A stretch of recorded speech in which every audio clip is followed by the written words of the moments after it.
This isn't just another concert. This was history in the making. SB19 just did what no other Filipino act has done before. 2 back-to-back sold-out shows at the Philippine Arena. Yep, that's the world's largest indoor arena with a crazy capacity of 55,000 people. And they filled it up twice.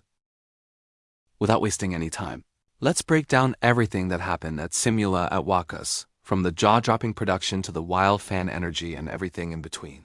First off, let's talk about how big of a deal this is. When tickets dropped for day 1, they sold out in just 7 hours. That's insane. The demand was so high that they had to add a second date, and guess what? That one sold out too. SB19 became the first ever Filipino act to headline 2 solo nights at the Philippine Arena. People were showing up at the venue early in the morning, rain or shine.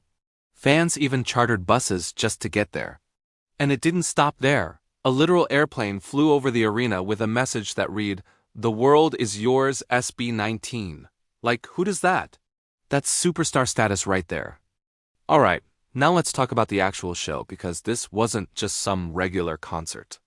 The moment you walked into the arena, you could already tell this was going to be something different. It felt like a full-on production, like a musical or a movie brought to life. The stage was huge and detailed, almost like a theater setup. Screens, lights, fog, everything was there, and everything was perfectly in sync. They even handed out LED wristbands to everyone in the audience, and these things weren't just for show. They lit up and changed colors in time with the music. So when the beat dropped, you'd look around and see the whole arena glowing together like one giant light show. It was wild. The crowd actually felt like part of the performance. And then came the opening. SB19 came out in these dark cloaks. Super mysterious, super dramatic. The lights were low, the music was building, and you could literally feel the tension in the air. Everyone in the arena was holding their breath, and then, boom. They ripped off the cloaks, and underneath were their damn-inspired outfits. Bold, structured, futuristic. It was a total transformation moment, and right then, the entire crowd erupted. It was like the official kickoff to the night. The moment when everyone collectively realized, okay, this is really happening. And from there, it was full throttle, non-stop. They didn't waste a second. One song rolled into the next with seamless transitions, and each performance hit differently.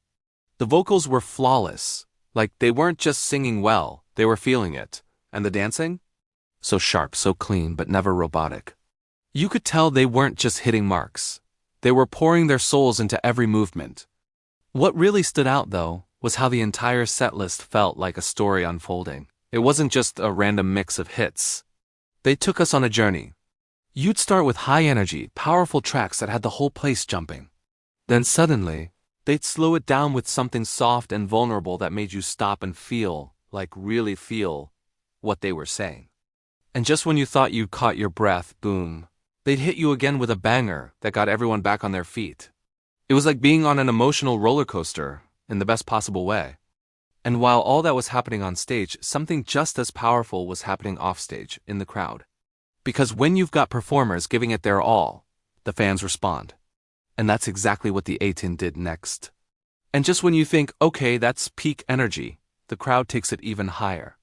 Because wow, they did not come to play. From the second you got near the venue, you could feel the energy. It wasn't just a concert, it was a full-blown celebration. Fans were everywhere. Some had been lining up since early morning, others traveled hours just to get there.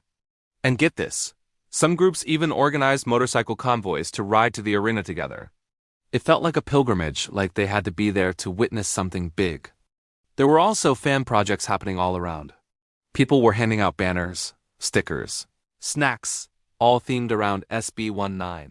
It was one of those we're all in this together vibes, where even strangers were instantly friends because of this shared love for the group. And then, after the show, when you'd think everyone would be exhausted, something amazing happened. Fans stayed behind and cleaned the stands.